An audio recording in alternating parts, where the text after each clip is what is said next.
Sekali lagi 1 2 3. Sekali lagi Pak, 1 2 3.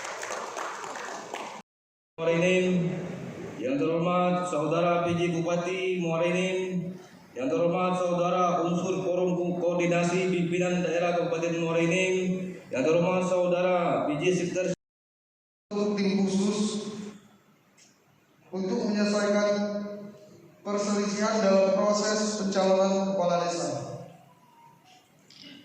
3. Sekretaris Daerah Bagian Umum. Terkait dengan pemilihan kepala desa, Komisi 1 berharap adanya regulasi yang baik dan benar-benar dikaji secara detail, mendalam agar dalam proses diminimalisir. Dengan adanya regulasi yang jelas, sehingga pemilihan kepala desa bisa lebih transparan, efektif, tertib, aman, dan adil serta demokratis. Bagian perekonomian dan SDA. Terkait dengan penambahan 3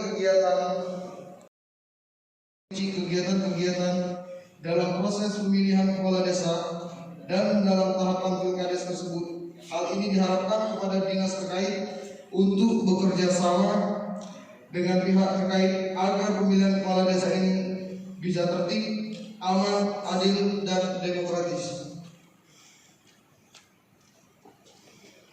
Dan terkait dengan inovasi sistem penjaringan aparatur pemerintah desa atau SIMPEDES, Komisi 1 berharap dengan adanya aplikasi